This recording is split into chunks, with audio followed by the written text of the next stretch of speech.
This isn't the first time that I'm calling a team the most pathetic team in sports, and it's not going to be the last time. However, today I'm targeting my favorite team, the Boston Red Sox. Honestly, there's so much to say about the Red Sox that I'm going to have to put it into a better, more thought out video in the future, but right now, I just gotta fire some things off my chest because since the Red Sox had their best ever season in 2018 and won the World Series after going 108 and whatever, it has just been miserable since. Everything has gone bad for this franchise. In 2020, everyone knows that they traded Mookie Betts to the Los Angeles Dodgers. Mookie Betts, unsurprisingly, is still a top 10 player in baseball because he was one of the best players in baseball with the Red Sox too. They didn't want to pay him, they failed that negotiation, they traded him away for Jeter Downs, Alex Verdugo, and Connor Wong. Jeter Downs played like 5 games in his MLB career and was supposed to be the prize piece of that trade. Alex Verdugo got traded away to the New York Yankees, and you know it's bad if the Red Sox are trading a player to the Yankees. And Connor Wong has played about 30 games this year and has 0 RBIs. Even if he was pretty good last year in 2024, this year he can't hit, he can't field, and he can't do anything right, so I don't understand why he's still on the roster. Like I said, everything has just been downhill since that 2018 season. They've only made the playoffs one time, and I don't think that they've won the division even one time since in the 7 years following. This year, they're already 8.5 games back of the Yankees, and the Yankees were not expected to win this division. The Boston Red Sox were going into the season. Now, I'm sure that a lot of people had the Yankees winning the division, and that's obviously the right move right now. However, a lot of analysts had the Red Sox as the favorites to win the American League East. Clearly, that's not working out though, and I'm not really sure why. No matter what the Red Sox do, no matter what they try to change, it doesn't work, and it's because they're destined to be a 500 team once again. Since they won the World Series, they have consistently been a 500 team. The only lone season where the Red Sox were consistently good was the 2021 season, where they were 2 games away from going to the World Series. They collapsed in that 2021 ALCS against the Houston Astros after a missed call with Nathan Eovaldi. I get haunted by that moment every single day, essentially at this point, but since then, they haven't been able to do anything. 2 last place finishes in 2022 and 2023, a 3rd place finish in 2024, and now whatever they're doing this year, it's just an absolute joke.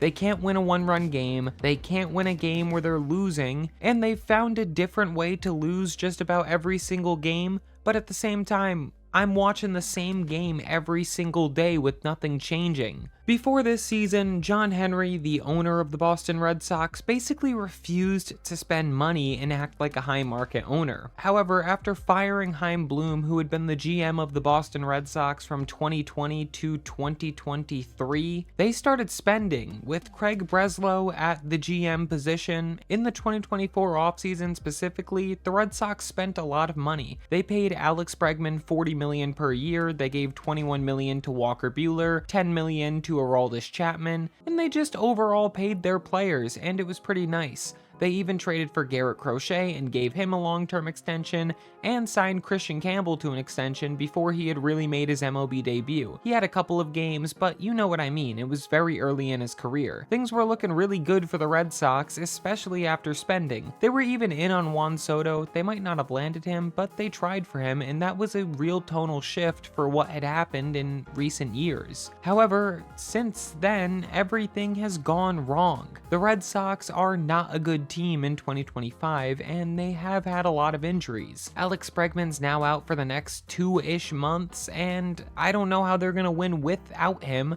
because they couldn't win with him. The rotation has one of the worst ERAs in all of Major League Baseball, the offense cannot hit with runners in scoring position, and overall has just been shaky, especially in the late innings, and especially in the last 4 games. I'm pretty sure that they've scored 5 runs total in the last 4, which is just just disgusting, but hey, you can hang your hat on the fact that they have not been shut out one time this year. Raise the World Series banner.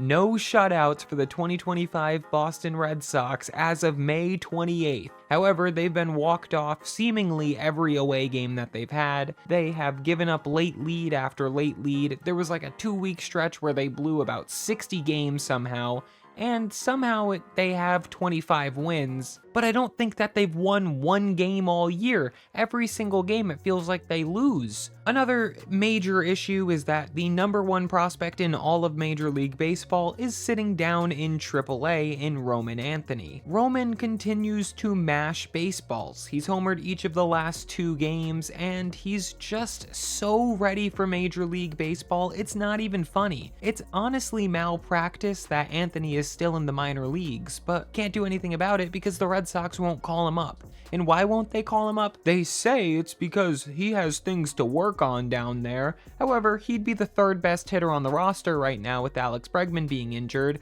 so it's clearly not that. The issue is they don't want him to come top 2 in Rookie of the Year voting because then they will lose a year of service time for Roman Anthony, and that's about the worst case scenario, because the Red Sox don't like extending their stars. Sure, they extended Rafael Devers, but who else did they extend apart from that? They let Xander Bogaerts walk, they traded away Mookie Betts, Andrew Benintendi they traded away, they let Nathan Eovaldi walk, they let everyone walk in free agency. And I understand, you can't keep all the players, but they've kept no one apart from Rafael Devers. But they did go out of their way to make sure that they signed Trevor Story.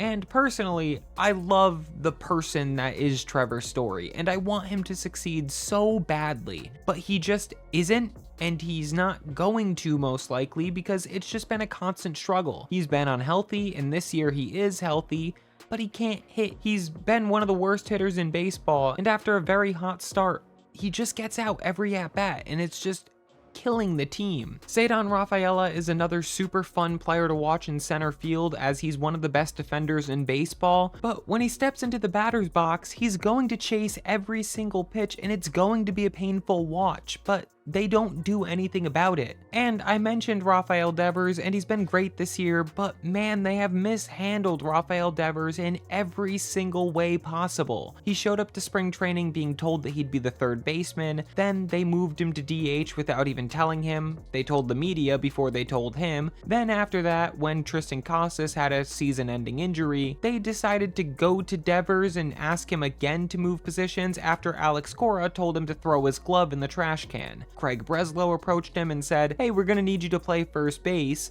And then Rafael Devers said, "I don't know what this moron has against me specifically, but I think the GM hates me." And that situation got so bad that John Henry, who is a pretty hands-off owner, flew to Kansas City to calm down Rafael Devers and basically put him and Craig Breslow and Alex Cora in detention because he's spending $300 million on Devers, and he's calling out his employees. This is just a terrible situation, and it's just one of the many terrible situations that the Boston Red Sox do constantly. Take rookie Christian Campbell, for example. He's a second baseman this year, even though he never really played second base in the minor leagues. But he's not only the second baseman. They ask him to go out and play left field, they ask him to go out and play center field, and now they're asking him to go and learn first base, which he's never played at any point in his career. And by the way, right now he's slumping offensively. But instead of trying to get that right, he has to go learn a new position. Because why?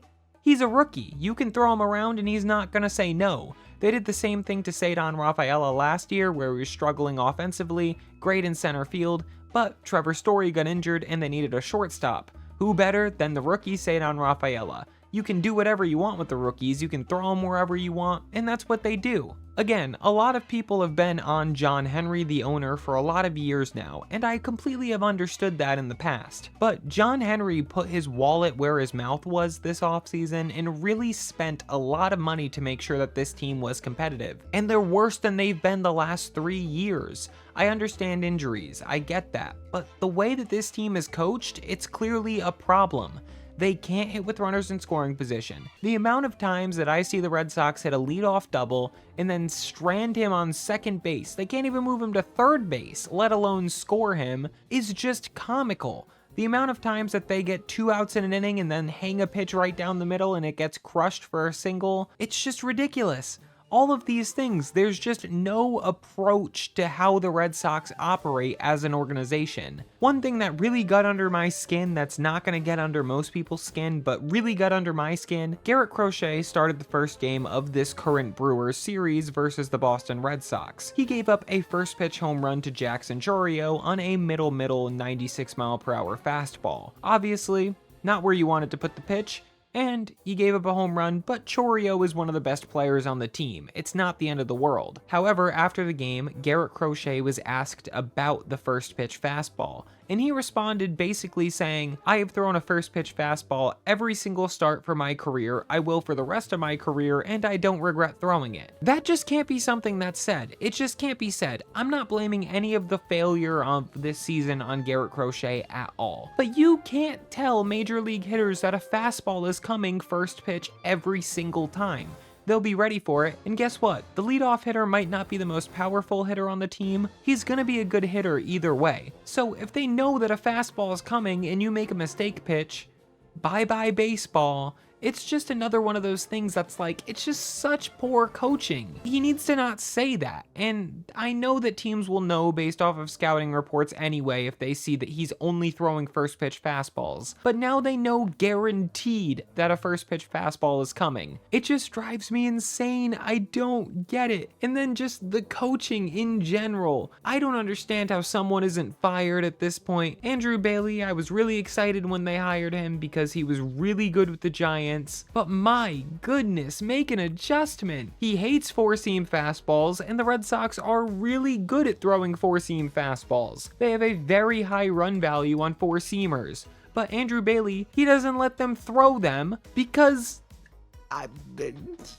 he likes sweepers. I don't know. And then the hitting coach, it's the same thing. There's a runner in scoring position. Okay, don't move him to third. Don't bunt him over. Don't try to play baseball. Just try to lift, try to elevate, try to hit a home run. That's all we care about here in Boston, baby. Oh, there's so many examples of this team just failing to play baseball like a proper organization, and it drives me insane because this team should be one of the best teams in the American League. However, they're the fourth worst.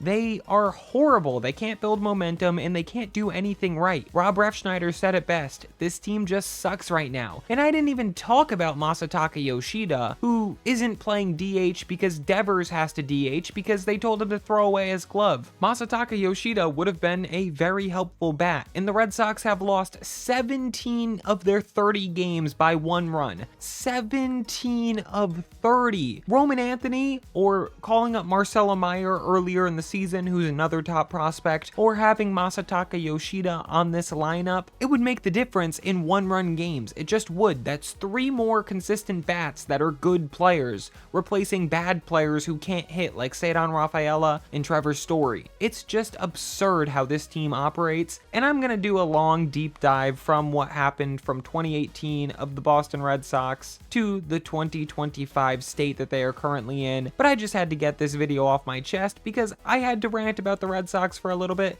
because I watch them every single night and it's driving me insane, and I can't do it anymore, so I needed a quick little rant video. Thanks for watching, and if you want another one like this, I go off on the owners in this video. Watch it if you want.